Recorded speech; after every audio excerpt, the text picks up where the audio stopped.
Ini semua apabila zaman ending, selamat Dajjal dibinasakan dengan pengikut-pengikutnya semua dibinasakan semua, ajak Imam Mahdi, ajak Nabi Isa naik sini Gunung Jerai. Sorry, bukan Gunung Jerai, Gunung Jerai. Assalamualaikum warahmatullahi wabarakatuh. Bagi yang belum subscribe, saya Hashim. Bagi yang dah subscribe, terima kasih. Baru-baru ini viral mengenai beberapa orang pelajar pondok yang dianggap melakukan amalan khurafat di Gunung Jerai.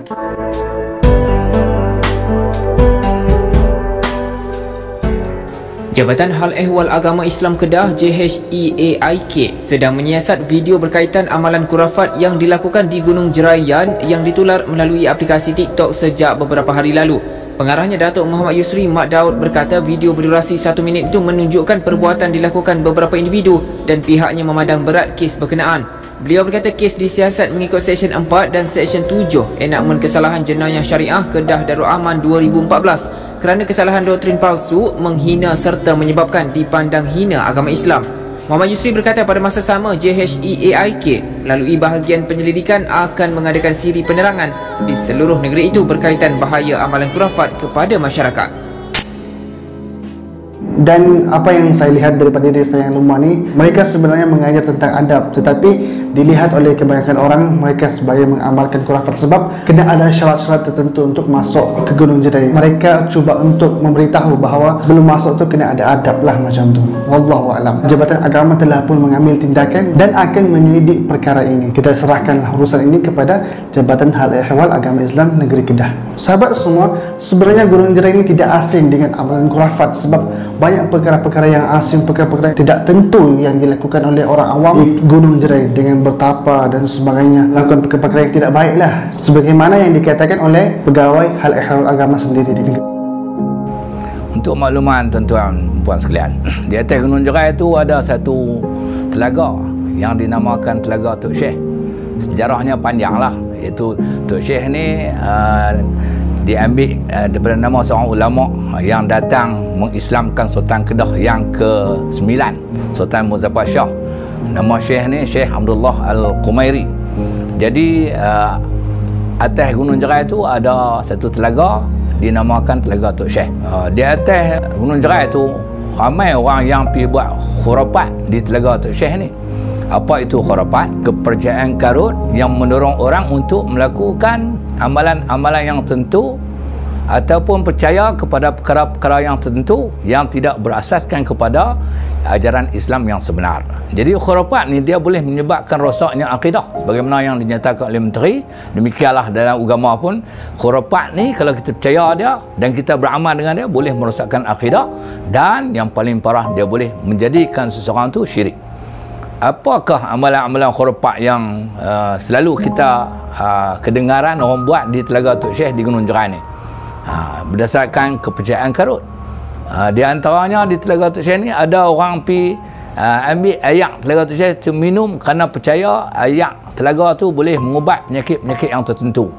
Dan setengah orang tu pergi di Telaga Tok Syekh tu, percayaan khurafat tu, dia pi minta jodoh, pi minta nombor ekor. Ada setengah tu pi beramal di tepi Telaga Tok Syekh tu kerana mengambil keberkatan. Dan banyaklah lagi amalan-amalan khurafat yang dilakukan di Telaga Tok Syekh. Sebenarnya Jabatan Agama Islam pun dah menyeru, undang-undang pun ada, tapi takat orang panggil apa, tak larat orang nak pergi buat serbuan setiap kali. Pokok ni dia tak heran. Dan satu lagi saya tambah, yang menteri sebut tu, dia juga boleh menyebabkan turunnya bala daripada Allah Subhanahu Wa Taala. Persoalannya betul ke tak betul? Apa yang menteri sebut ni, bahawa kalau tidak dihentikan aktiviti khurafat di Gunung Jerai ni boleh menyebabkan turunnya bala. Mungkin setengah orang dikaitkan dengan apa tragedi kepala ayak baru ni. Betul tak dia boleh menyebabkan turunnya bala? Maka saya jawab betul. Kerana tidak mustahil Allah Subhanahu Wa Taala menurunkan bala. Sebab apa? Kerana salah satu daripada sebab turunnya bala kerana Allah Subhanahu Wa Taala murka kepada hamba-hamba dia. Dari kalangan hamba-hamba yang musyrikin, daripada hamba-hamba yang Islam tapi suka melakukan maksiat kepada Allah Subhanahu Wa Taala. Jadi tidak mustahil Allah Subhanahu Wa Taala menurunkan bala. Dan sifat bala ini bila dia turun, dia tak memilih bulu. Sebagaimana nikmat ni kalau dia turun, hanya orang-orang yang tertentu dapat nikmat. orang yang lain tak dapat. Dia pilih-pilih, tu sifat nikmat. Tetapi bala ni al-bala'u ya'ummu wan ni'matu takhussu. Bala itu umum, nikmat itu khusus. Dan begitulah dikatakan oleh Ustaz tadi. Dan sebenarnya bukan sahaja itu, amalan-amalan bertapa, menyendiri, beruzlah dan sebagainya ataupun bersuluk banyak juga dilakukan di Gunung Jerai. Dan para ustaz pun sebelumnya telah bercerita mengenai orang-orang yang pergi beruzlah di Gunung Jerai. Saya ada seorang kawan seperguruan, sama-sama belajar tarekat Ahmadiyah tahun 70-an.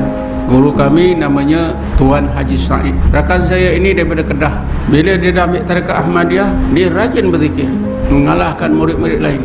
Tapi di dalam hatinya itu ada terselit niat yang lain daripada Allah dan keredaannya. Dari mana kita boleh tahu? Karena selepas itu dia berzikir betul-betul. Dia tak puas hati zikir dekat rumah, di bilik, di surau, di masjid. Dia zikir di mana? Lari di hutan, di kaki Gunung Jerai. Makan minum dia tak peduli, makan pucuk-pucuk kayu. Tapi ada rakan-rakan yang akhirnya khidmat bagi makan. Pernah saya tanya berapa lama di situ? 2 tahun. Guru kami tak bagi, jangan dibuat. Dia tak peduli. Bila dah ada niat yang tak betul tadi tuan, didorong oleh syahwatil khafiyah, maka ketika beliau berzikir di situ, didatangilah syaitan, iblis. Tapi syaitan ini tidak berupa syaitan, berupa orang alim besar mengaku Syekh Abdul Qadir Al-Jilani. Dialah yang memimpin. Yang akhirnya tuan-tuan, tarekat Ahmadiyah itu diubah, tarekat Ahmadiyah Qadiriyah. Bila saya tanya kenapa berubah ni, dulu kita sama belajar Ahmadiyah saja, kenapa ada Qadiriyah? Oh, ini sebab saya selalu didatangi oleh Syekh Abdul Qadir Jilani. Dia mengajar saya. Selalu ke selalu? Berapa kali saya lupa, tapi selalu. Tapi ada rahsia yang dia tak cerita pada saya. Murid-murid dia cerita, dia kata, Ustaz, guru kami ini selalu didatangi oleh Syekh Abdul Qadir Jilani, dan Syekh Abdul Qadir Jilani ajak guru kami ini bertemu musyawarat dengan wali-wali seluruh dunia. Pertemuan yang terakhir, musyawarat terakhir, wali-wali seluruh dunia mengangkat guru kami ini sebagai ketua wali-wali seluruh dunia. Cuba fikirlah tuan-tuan, ketua wali-wali bergelar Sultanul Arifin. Saya kata guru dia pun bertarekat berpuluh tahun, nak sebut wali pun dia tak mau. Ini si murid baru berapa tahun dah, bukan saja wali tapi Sultanul Arifin. Inilah tuan-tuan akibat daripada apa? Ada terselit syahwatil khafiyah. Dia berzikir supaya cepat sampai ke taraf wali, supaya hampir kepada Allah. Tak boleh. Sahabat semua, selain itu Gunung Jerai juga terkenal dengan tempat-tempat untuk memberi tausiah, memberi nasihat tentang sejarah kedatangan Islam daripada Kedah tua dahulu. Dan sebenarnya ini baguslah untuk menambah ilmu, meringatkan kepada kita semua.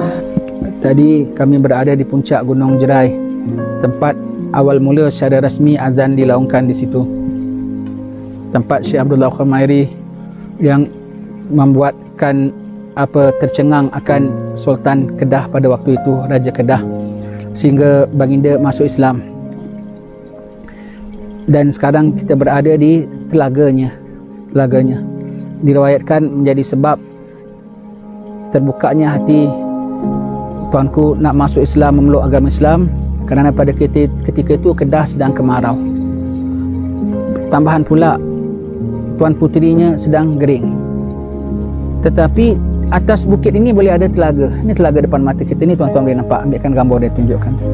Dari situ telaga dia tu jadi dari atas bukit sini hampir daripada puncak ada telaga pulanya. Satu perkara yang peliklah saya pergi. Dan perginya pulanya dengan rahmat Allah Subhanahu Wa Taala. Allah yang menyembuhkan dengan sebab air telaga ini. Allah Ta'ala perkenankan sembuh orang-orang yang sakit, termasuk puteri raja. Maka Syekh Abdullah Al-Khumairi pun dijemput datang ke istana. Bagi yang melihat tentang video tadi itu, lihatlah dengan full video lah, sebab saya hanya beri potongan video yang sedikit saja, dan sahabat semua boleh tengok full video mengenai sejarah kedatangan Islam di Kedah. Kita ambil mana yang baik dan kita tinggalkanlah mana yang buruk. Moga-moga Allah Subhanahu Wa Taala beri petunjuk kepada kita semua, dan kita serahkan perkara ini kepada Jabatan Agama Islam untuk menyelidiklah perkara yang sebenarnya dan dapat memberi pencerahan kepada kita semua, kerana mereka lebih arif dan pandai. Kita sebagai orang awam ni hanya ikut sahajalah apa yang diajarkan berdasarkan Al-Quran dan Sunnah. Jadi cukup sekadar itu sahaja. Moga bermanfaat. Assalamualaikum warahmatullahi wabarakatuh.